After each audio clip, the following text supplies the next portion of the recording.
that his hook didn't break.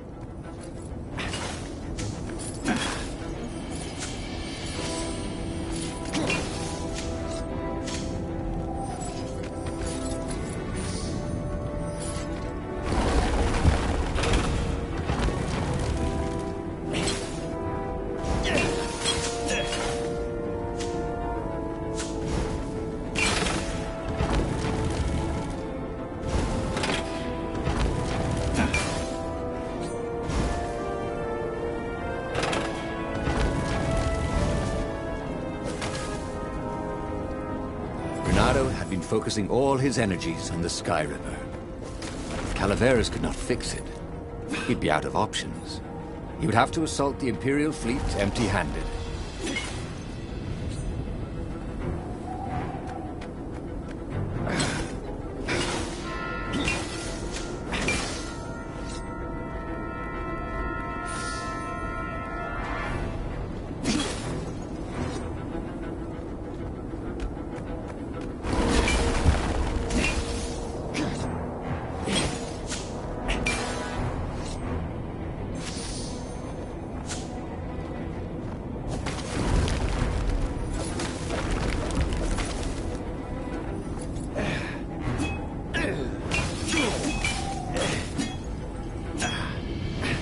Sometimes, at home, he'd wave his sword around for hours.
Calaveras had never let him down. Yeah, of course I can make it work better. But when Reynardo explained about the strings, Calaveras grew thoughtful. Oh, strings, you say? Well, the Arcana do speak of the ties that bind the world. He drew many intricate symbols in the dirt.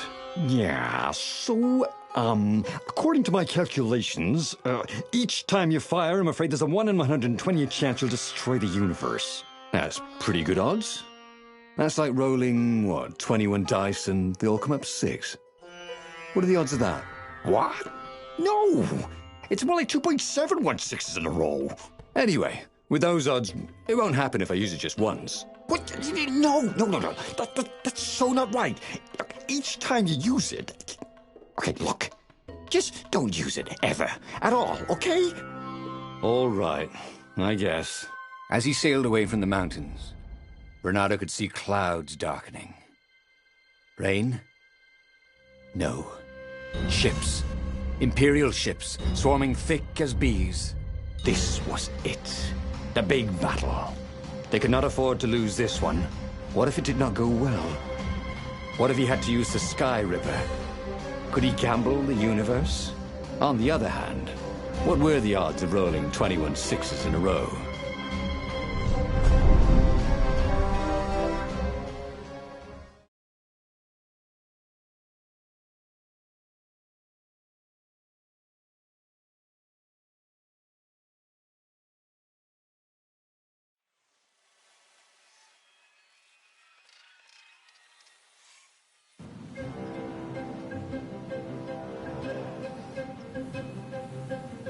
The battle was not going spectacularly well. What had the rebels been thinking? They'd been thinking he would bring the Sky Ripper, or the Iblis Stone, or that he'd sideline Zenobia somehow, or turn her, Couldn't he use the Skyripper just once? After all, if chances were 1 in 128, that meant he'd for sure be okay the first time.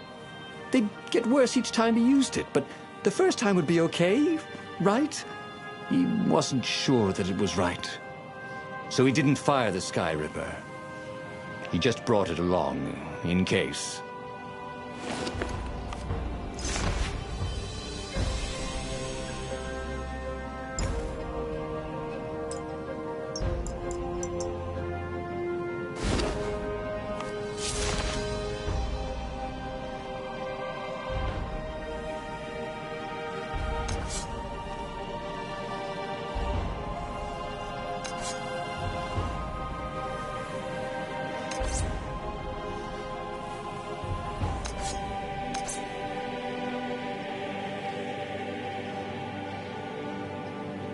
His trusty old sword was always a little better when he sharpened it.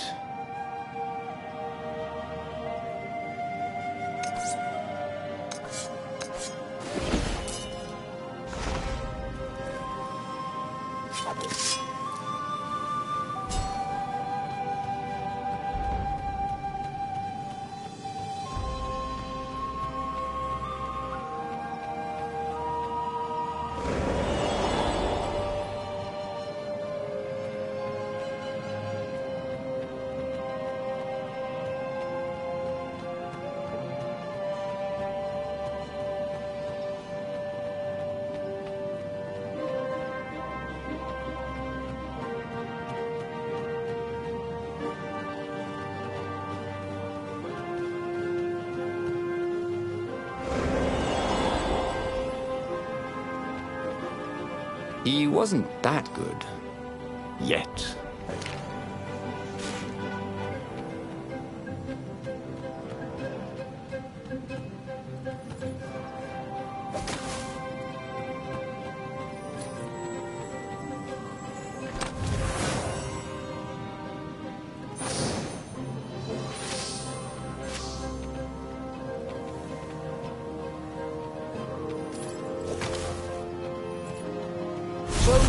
Who's your next of kin? Just wondering.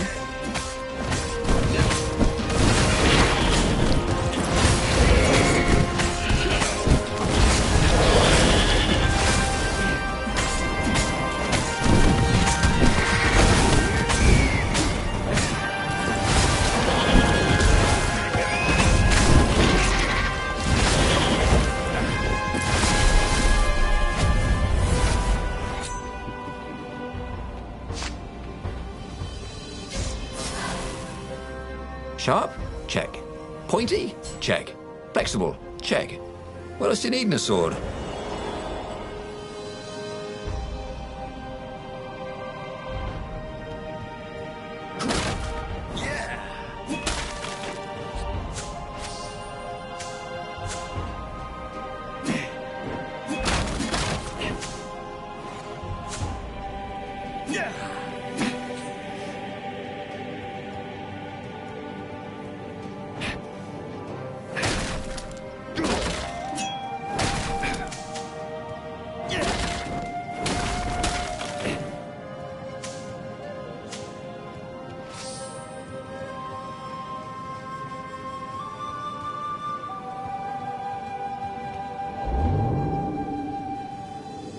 Building these platforms was so expensive, they'd run out of budget for guardrails.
better dead, Renato thought.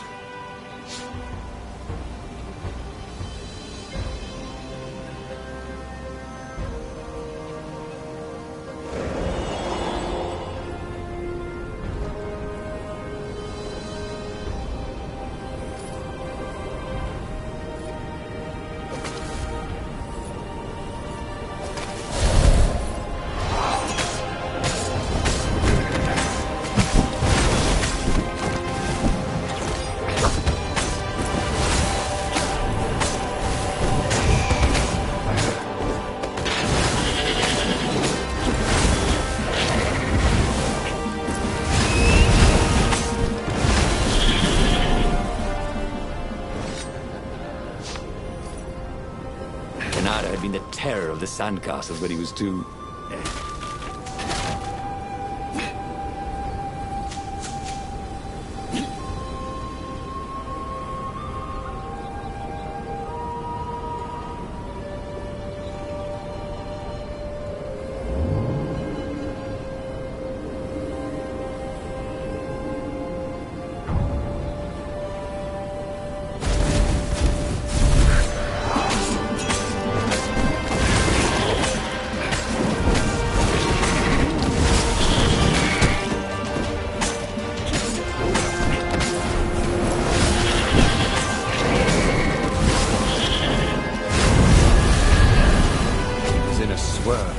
Newly remembered knowledge.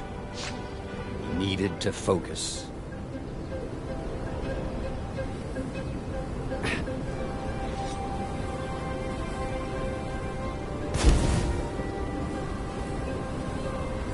Someone had told him the odds didn't change just because he'd had a streak of good luck. His gut told him that was wrong, and he always listened to his gut. On the other hand, 128 chances to win. But one of them would destroy the universe. That seemed a bit serious. Maybe he could defeat the Emperor without firing the Sky Ripper. Maybe he could bluff, but with a real weapon. Like in Cars, when you had 3 names, but you pretended you had a fizz-bin. That could work.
Renato wondered what would happen if he jumped.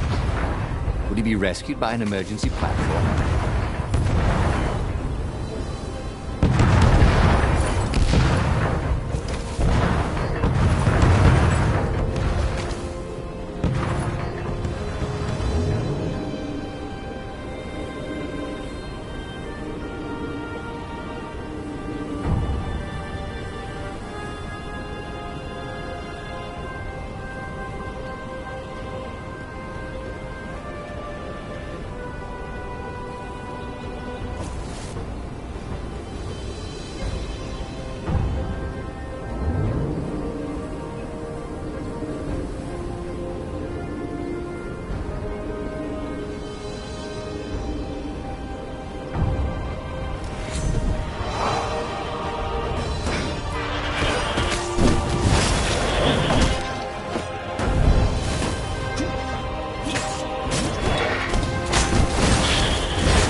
He set up the Skyripper and let it warm up. He would bluff if he had to. Zenobia came out, flanked by a very daunting platoon of ravens. "You won't actually use that," she said in that annoying, "I know everything because I'm a cat and you know nothing because you're just a fox" voice she had. "Oh, I know the odds." "Good, because there's a real chance you could destroy the universe." "No, not the first time I use it. The odds are too low." "What? No? Yeah, sure. The first time, the odds are practically nothing. They only go up if I use it a bunch more times." "No, but that's not how odds work. Didn't you pay attention in class?" "Now surrender, or I'll use it. Just once," he said. "Don't." He felt sure the odds were with him. You have to go with his gut. That's what heroes do. "Fire," he said. "Please?" The Skyripper fired. With a tremendous whoosh, the Emperor's flagship went up in flames. It was awesome. And then he noticed there was a hole in the air. A blackness, like a tear in a parchment. Wind was blowing into it, widening it. It grew larger, and even larger. Crates fell upwards into it, and the world itself seemed bent, like the reflection on a curved mirror, as it poured into the ravenous hole. 1 in 128. What are the odds? Thought Reynardo, and then everything fell into the hole and was gone. Okay, that was weird. He could have sworn he'd just died. Instead, he was on the Farfarer, sailing away from Ubar. And it was still burning. He'd fled burning Ubar years ago, hadn't he? And now he was back there. Had all those years fighting the Empire been nothing but a vision into the future? A useful vision if it was true. He'd learned something. The core was powerful, but dangerous if used improperly.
He'd made bad choices. But now, when the real battle came, he wouldn't make those choices. He wouldn't make the same mistake twice. The book's pages began to flip backwards, towards the beginning. And he realized that his adventure was just beginning. The clouds parted over the Isles of Boreas. It was time to choose. The rebellion was in trouble. Ravens were scouting for the secret rebel base. They needed a game-changer. Pieces of the Skyripper had surfaced. Reynardo knew that using it could go catastrophically wrong, but he was sure he could figure out how to use it safely. Also, a temple had risen out of empty desert. The Emperor had brought the Skyripper pieces up out of ancient burial by his obscene rituals. Could this be where the Iblis Stone was hidden? Someone better get it before he does, thought Reynardo. On the other hand, his old friend Lapino needed rescuing. Lapino was no game changer, but could Reynardo really leave an old friend to the Ravens?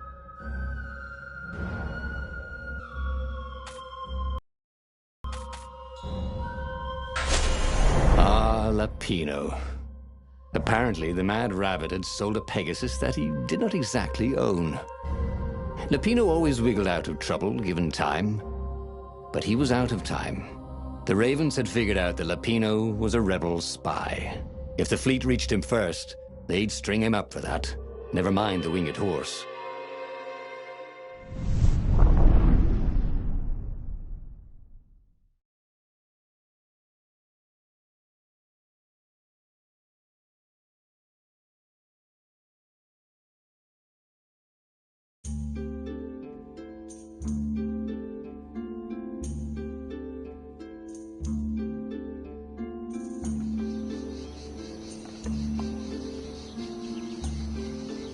Lapino had apparently managed to confuse the judge by arguing that he hadn't actually stolen a winged horse. He'd only sold it.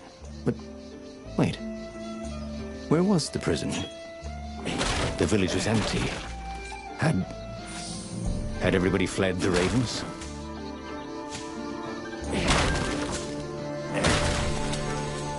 Ooh, Reynardo loved to improve his gear.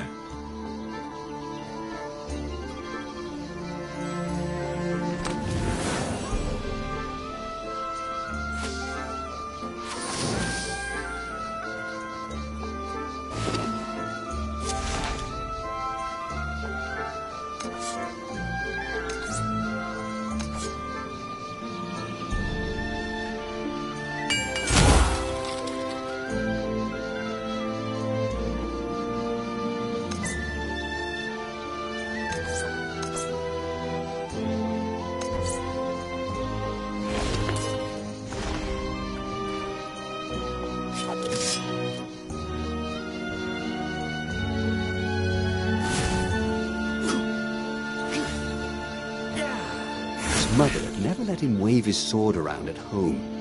He guessed he was still compensating for that.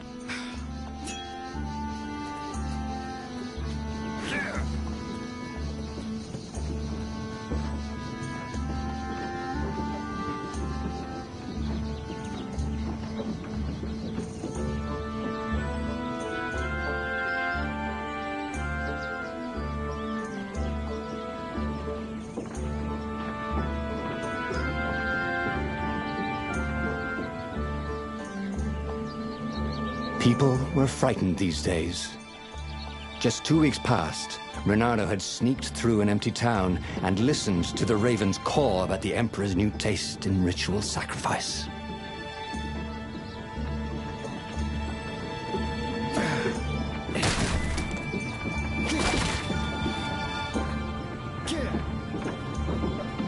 Firewalls only let you through if they think you're hot enough.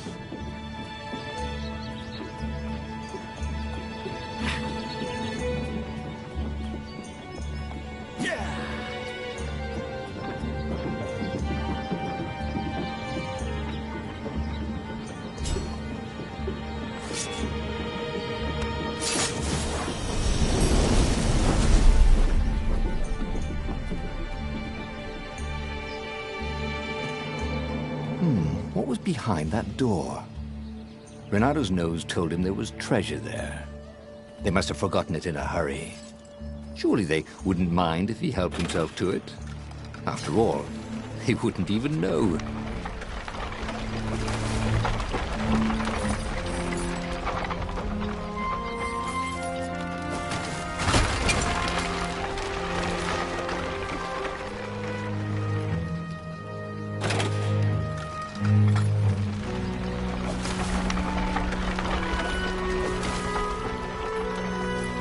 Smashing things was fun.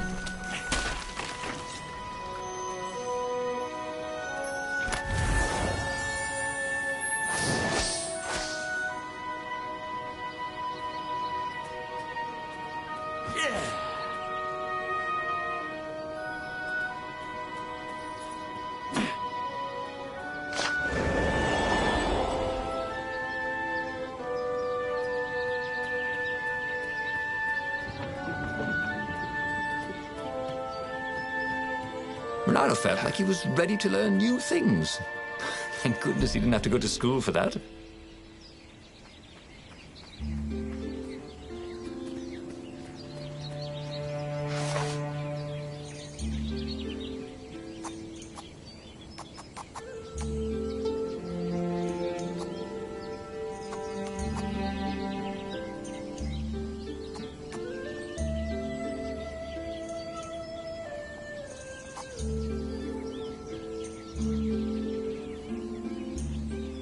Nice. That could be useful.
Ravens were landing everywhere. The advance guard. He'd better get moving. If they got to Lupino first, they'd eat him for breakfast. Or a snack. Ravens weren't picky. If they got hungry, they sometimes forgot to interrogate their prisoners. Even top spies like Lupino. Where had the mad rabbit got to?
is a very cool sword, thought Renato.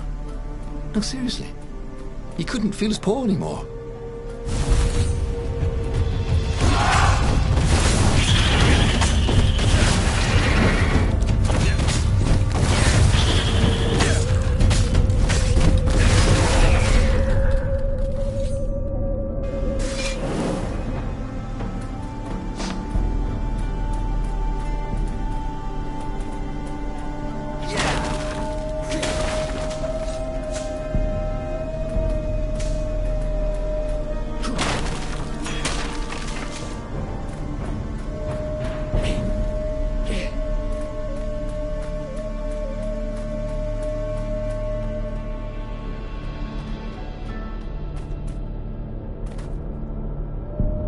Dirty and bloody, Renato finally reached Lapino. The rabbit was practicing his shuffle. Renato recognized the cards. It was Lapino's favorite deck. Oh, I thought you were in danger. I am. The ravens are coming. Oh, the prison thing. Right, yeah, see, this guard owed me 53 ducats, so we made a deal. They're very reasonable people, actually, for weasels. Now, I got a brilliant plan to kidnap Zenobia. We capture Zenobia, we find out what she knows, and that's the whole war right there. Easy peasy, lemon squeezy. Capture the Emperor's greatest general, who also happened to be a deadly sorcerer and, oh, his only daughter. That would be worth it. On the other hand, he could still get to the core of the Sky Ripper, even if he couldn't get the whole thing. It must have great power.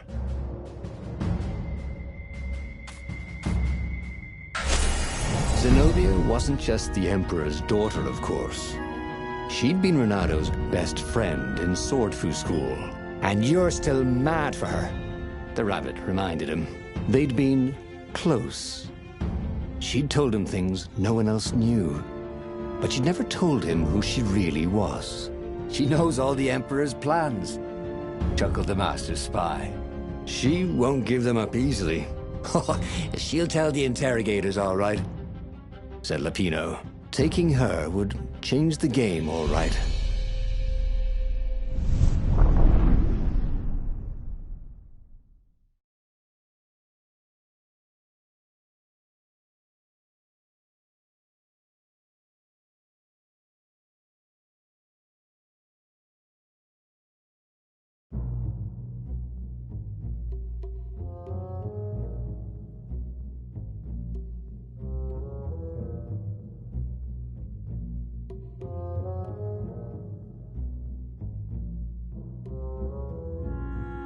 The city was already under Zenobia's control.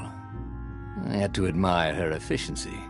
Renato shivered at the thought of Zenobia at the mercy of the interrogators. Could he really turn her over to them? But this was war. It wasn't meant to be pretty.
What's there?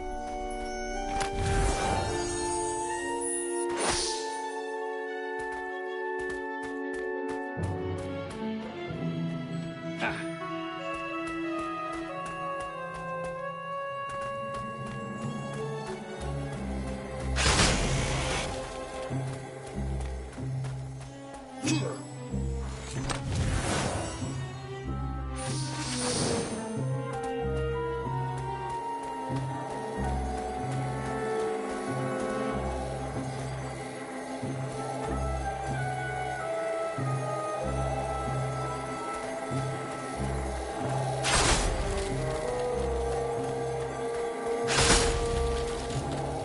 Didn't your mother tell you it's rude to stare? Snapped Renato, a little smug.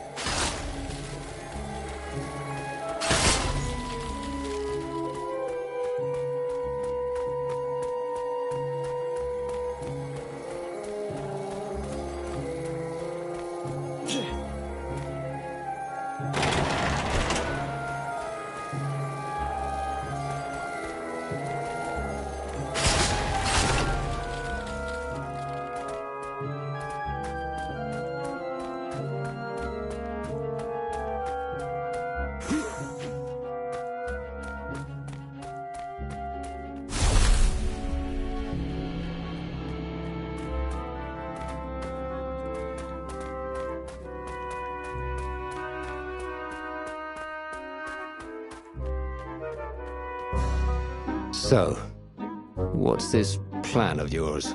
Use me as bait, said Lupino. And he outlined a slightly complicated plan that involved geese, a net, setting the Farfarer a little bit on fire, Lupino dressing as an old blind toad, and Renato hiding inside a monstrous watermelon. What could possibly go wrong? Thought Renato.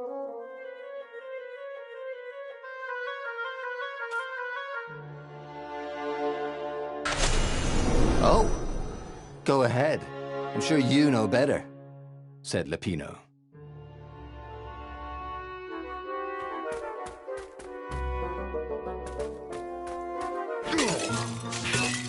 Boom!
Interrupted story time.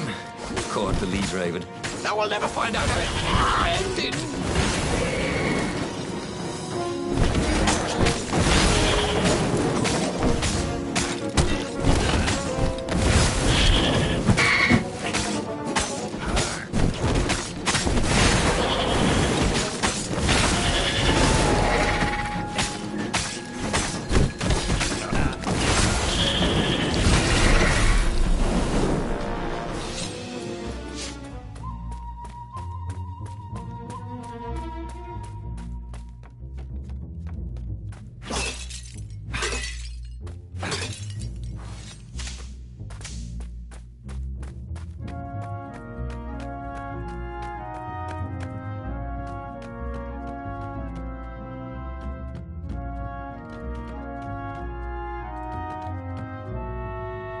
Renato slinked through Zenobia's ship, making no sound at all.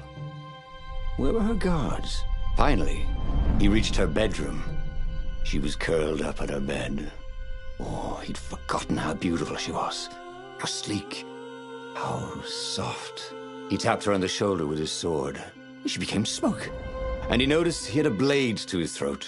Stay a while, purred a familiar voice. Did you really think you could capture me? Zenobia said as her ship lifted off. Now I just wanted some privacy, Renato said. Did you ever wonder why the Emperor adopted you? And he told her why. His Imperial Majesty wanted to bring the lost gods back. They could make him immortal. But to seal the bargain, he needed a sacrifice. Someone who truly loved him. You're lying. She was furious. You can't prove that. I can. And so, they set sail for the Nexus.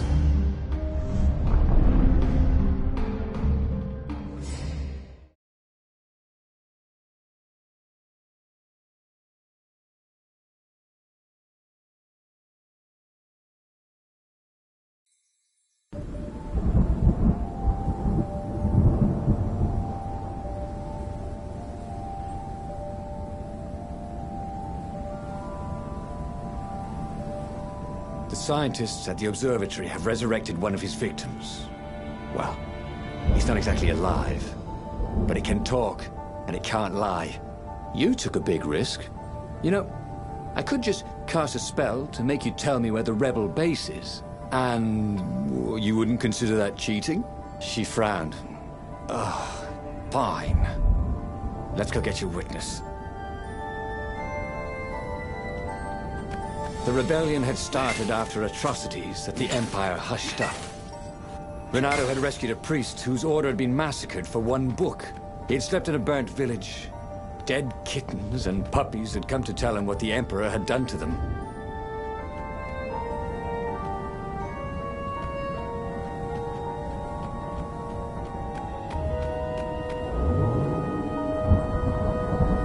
This was much easier than free climbing.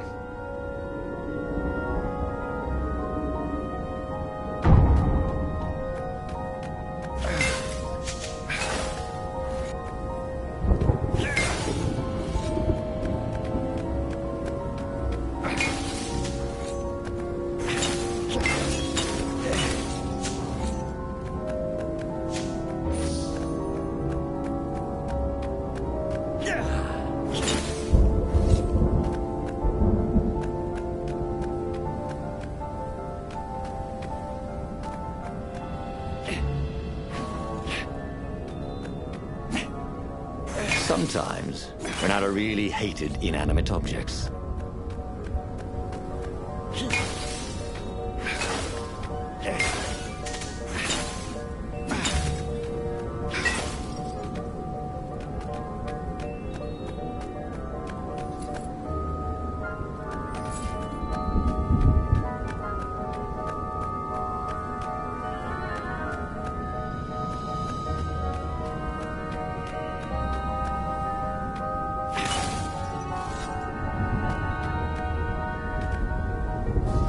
Felt like Tarzan.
She caught up with him.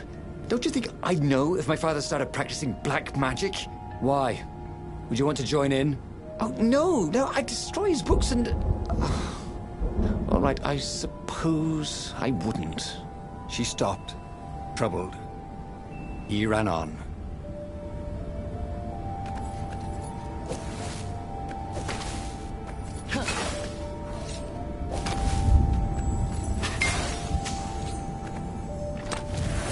Why would anyone put his slinky collection in a strongbox, thought Renato.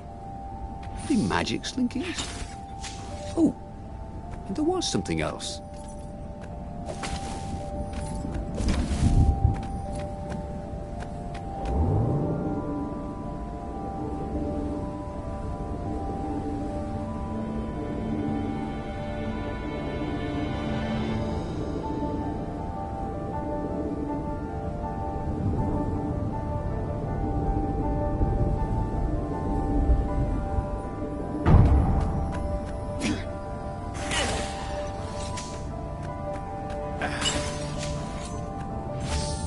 With materials like this, you could probably make a really nice pair of barbecue tongs.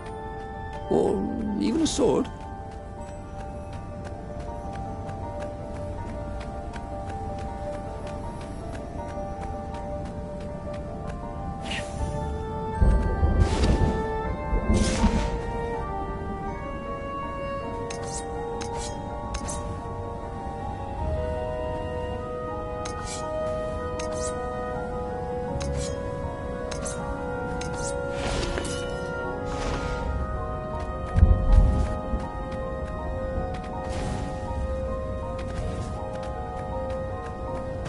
Quite the view, he thought.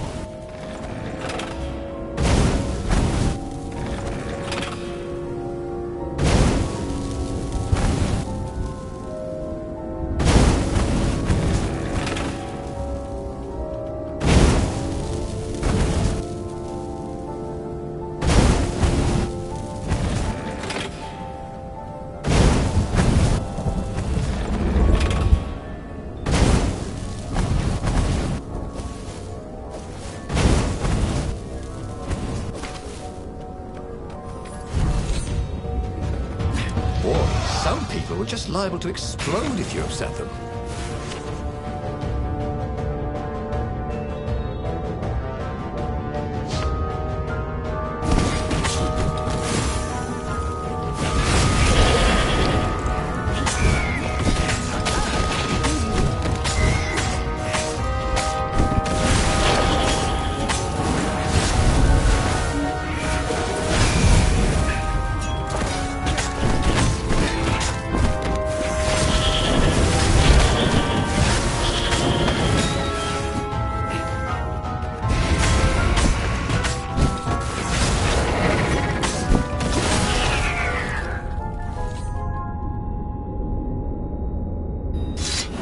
Bernardo felt ready to become faster, stronger, bolder. If only he could figure out which.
The observatory was a burning hulk. Dead scientists and black feathers everywhere. The Ravens had taken care to burn the reanimated witness to cinders. Zenobia stared around, shocked. The scientists had been neutral. They had no part in the rebellion. "Take me to your council," she said, shaken. "I have things to tell them." It was what Reynardo had gambled on. The Zenobia would turn against her father once she knew his madness. But the rebel base was secret. Could he really risk taking the Emperor's daughter there?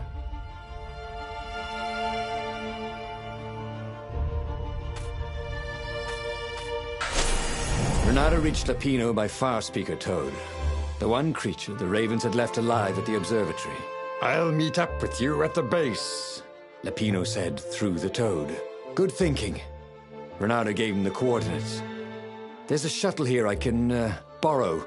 Reynardo found Zenobia in the chart room. "I've been having awful dreams," she said. "Dead kittens and worse. I thought they were only dreams, you know. Why would anyone want the lost gods back? In those days, the favorite of a god could become immortal." She held herself and shivered.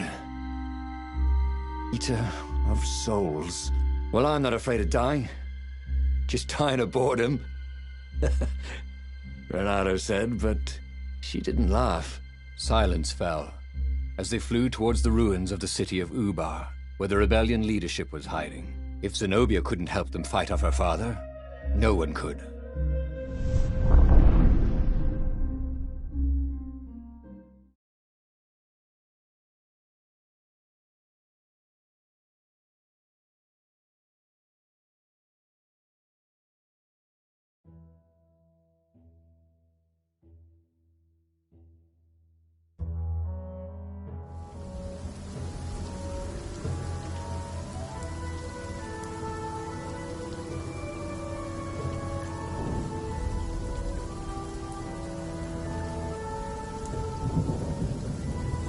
As they touched the ground, he could smell the ravens and hear their hungry caws in the distance.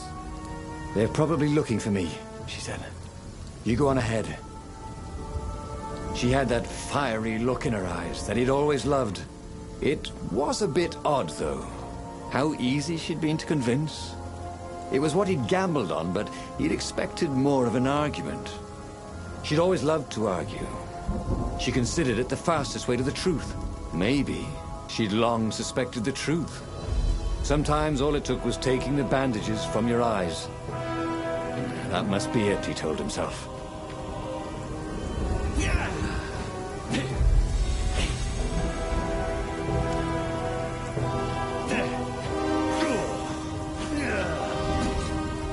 Renato checked to make sure his sword was still working.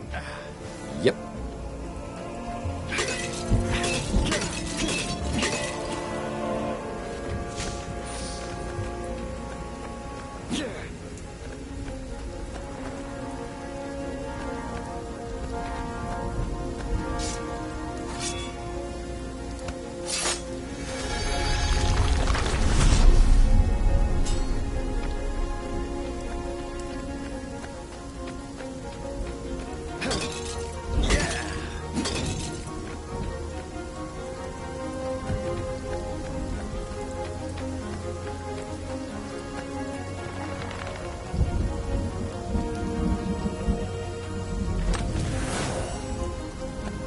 It was time to make a new sword.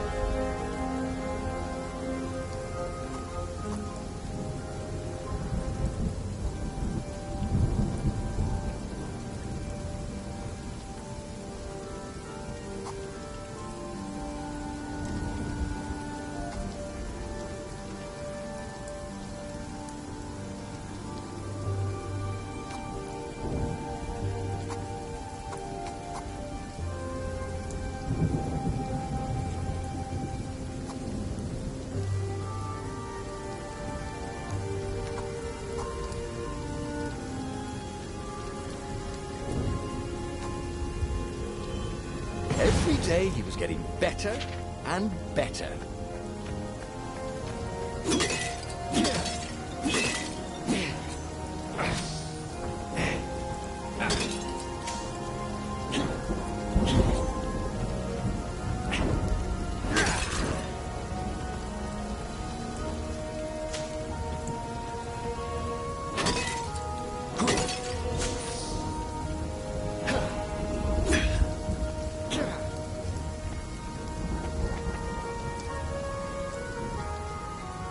Renato wondered if it wasn't cheaper to build bridges and stairs.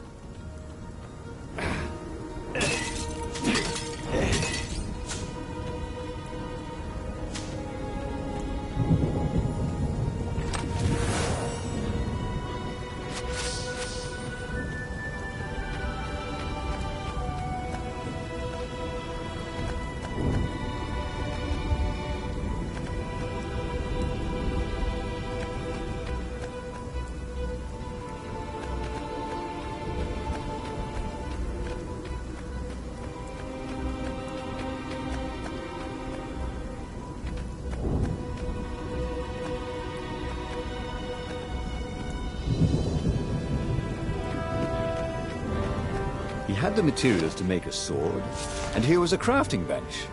Now, where could he make an ice cream soda?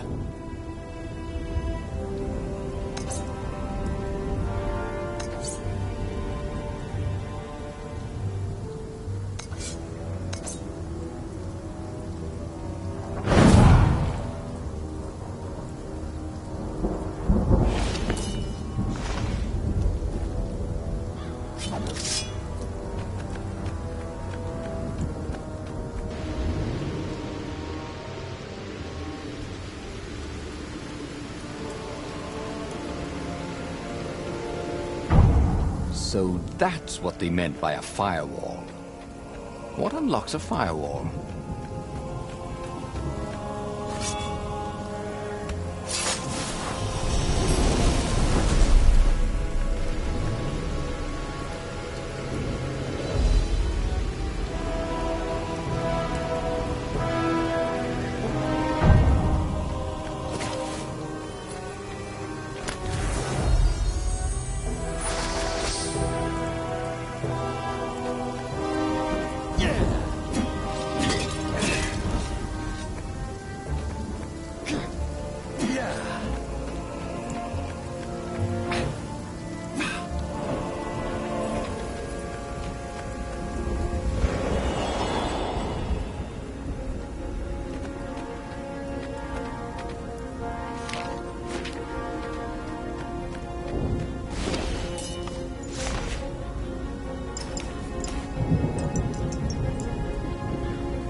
They caught their breath under a ruined arch. It's beautiful, she said.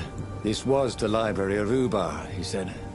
Your father's ravens thought they had an ancient book. She nodded. Was she crying? This was exactly what I wanted, Renata thought. To turn her to our cause. So, why do I feel something is terribly wrong? Because nothing ever goes this smoothly, is why.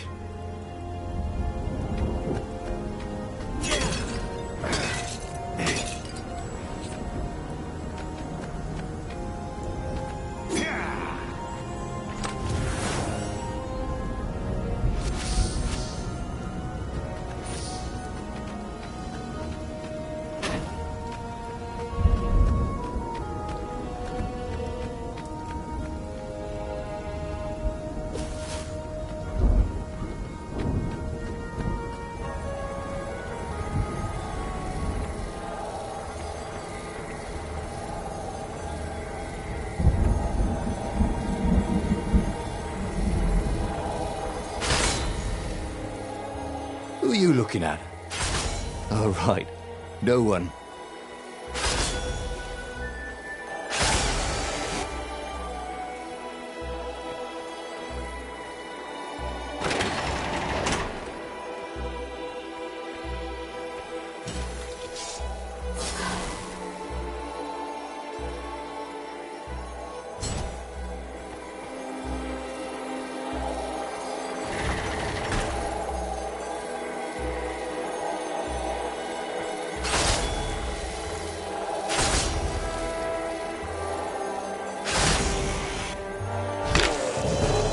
Touché, he said, and died.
Where Renato went next, we cannot follow. Yet.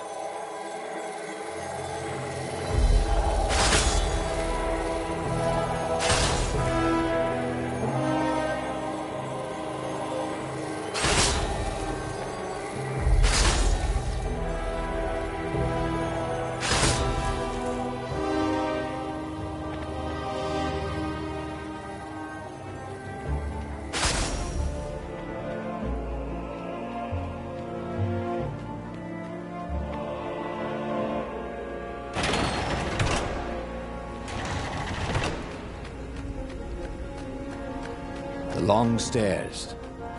So he was close to the rebel base. Nothing was on fire. So far, so good.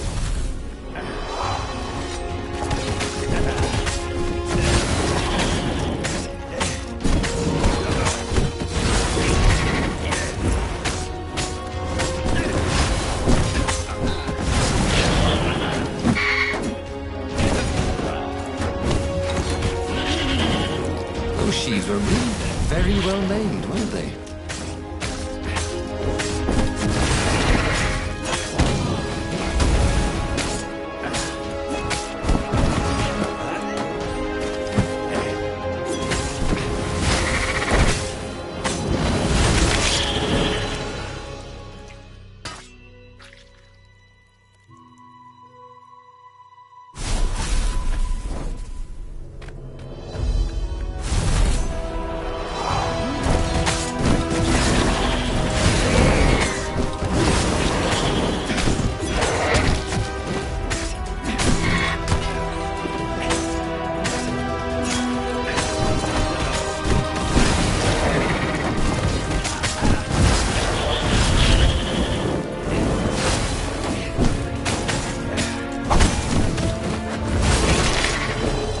Renato was dead tired.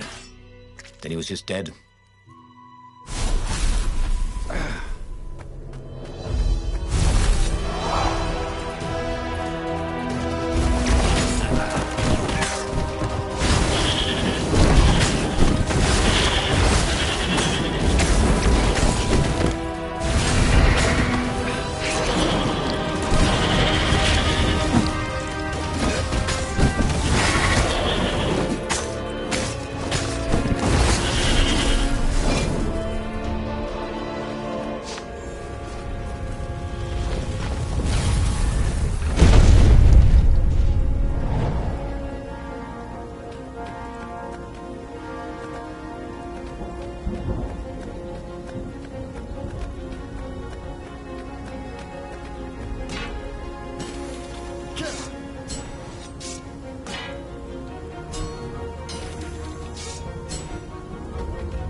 Council toads swarmed around Zenobia, shocked she was there, shocked she had changed sides.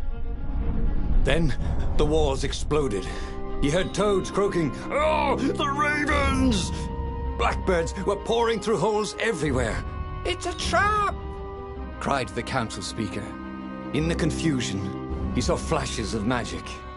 Then Zenobia being hustled off by Imperial troops. So, she had betrayed him after all. Renato ran for his ship. The Farfarer flew into the clouds, barely losing the Imperial ravens pursuing him. The rebellion was lost, and he had lost it. There was nothing to do but find Zenobia and make her pay for her treachery. Oh, his heart ached. He still loved her. But he had trusted her, and he had been a fool. She would be back at the fleet, gloating with her mad, bloodthirsty father. For all Renato knew, she was helping him bring back the old, lost gods back from their exile.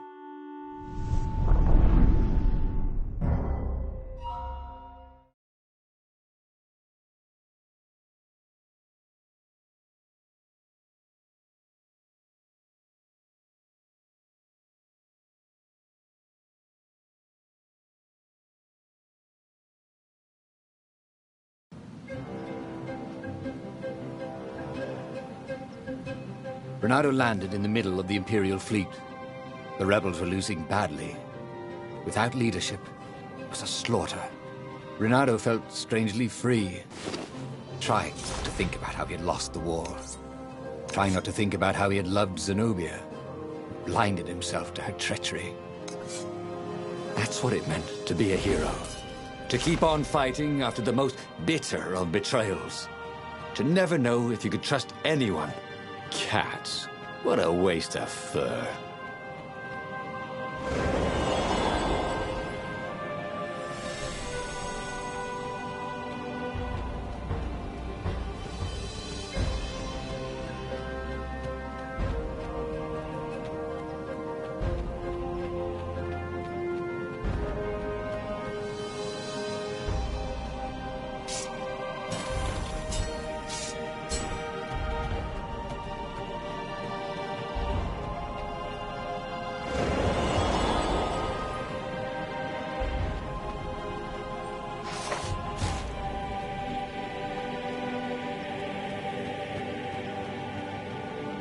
That was always a rush.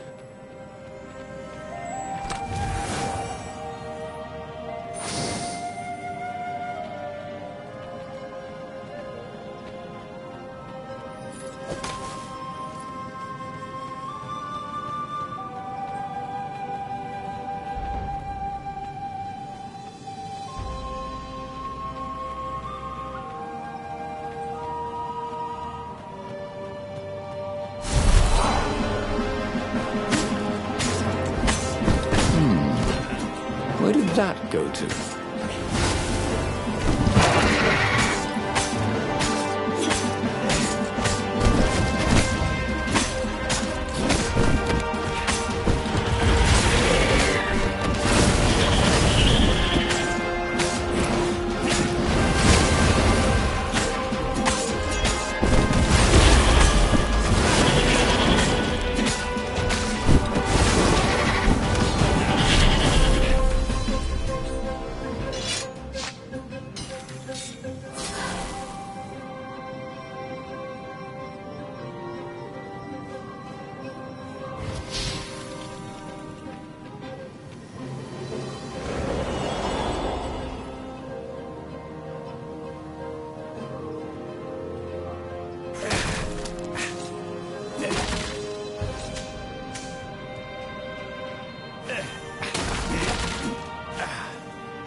Of all the artisans he was creating employment for.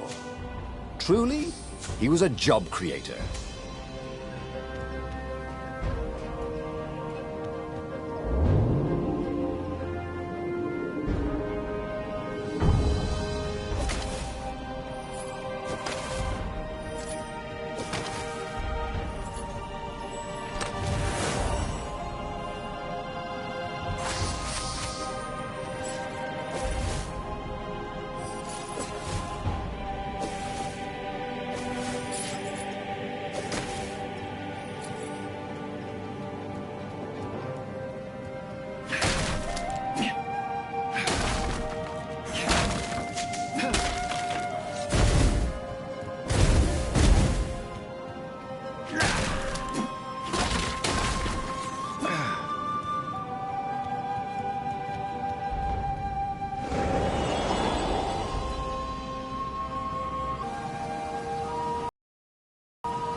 there was an inscription. Praise the sun.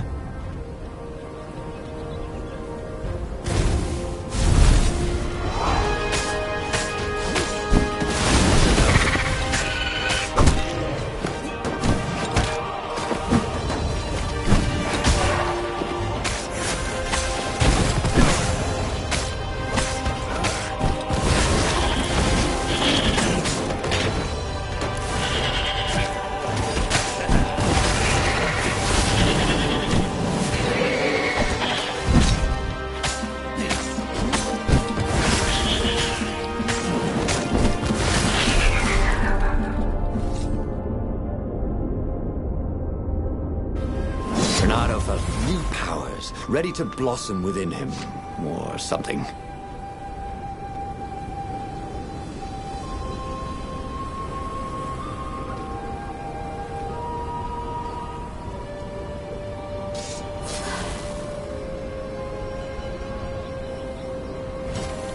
What had happened to Lepido? Had the Mad Rabbit fled to safety? Or was he forlornly carrying on like the few rebels Renato could see here or there? It didn't matter anymore. All there was slash and spin, parry and lunge, over and over as he fought his way across the fleet. All there was finding the girl he'd once slugged, who had used his love against him and putting as big a hole in her heart as she'd left in his.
I guess now I find out what's next, he thought.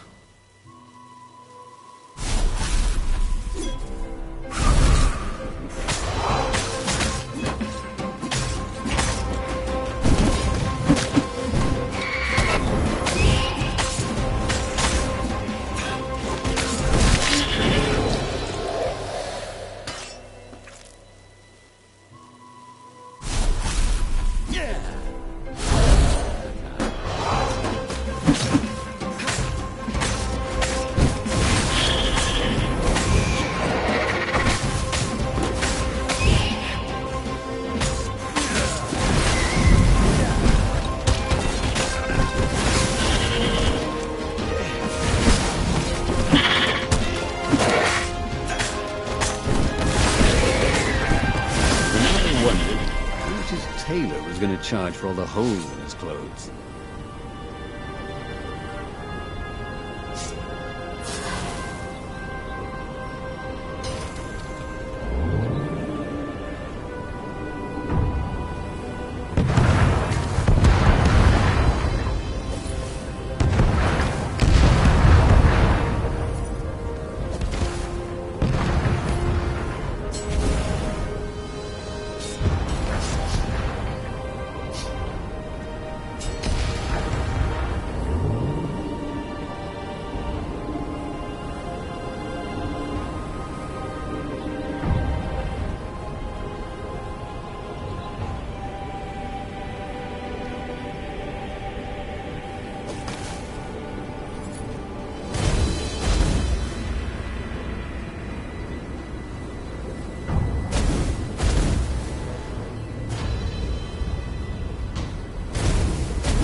suddenly Zenobia was there, advancing a Lapino. So the Mad Rabbit had survived. "Save me, or I'm done for!" screamed Lapino. Zenobia turned, showing her teeth in a smile. "You're alive!" Renato ran towards the witch. "Lapino's the one who betrayed you!" she shouted. "He warned my father!" Renato sank his sword into the witch before she could fool him again. She stared at him, heartbroken. "No! Lapino's the traitor!" Then he felt a knife in his back. "I'm afraid she's right," said the Mad Rabbit. "Ain't I a stinker?" Then the sun went out. Renato stared at the book. He was still alive. Again. And still only flying away from burning Ubar. Had he lived that adventure? Or only dreamt it? Had he really died? It felt so real, not like a dream at all. And he'd lost again. Oh, he hated that. But he had made different choices. And he'd lost in a different way. It was the book, wasn't it? Oracles showed you your destiny. But this was showing him different ways he could die miserably. Thanks a bunch, book, he thought. But these were destinies that he did not have to fulfill. But he'd learned another true thing. Lapino was a traitor. Renato had suspected there was something wrong with the Mad Rabbit. But now he knew there was malice behind his goofiness.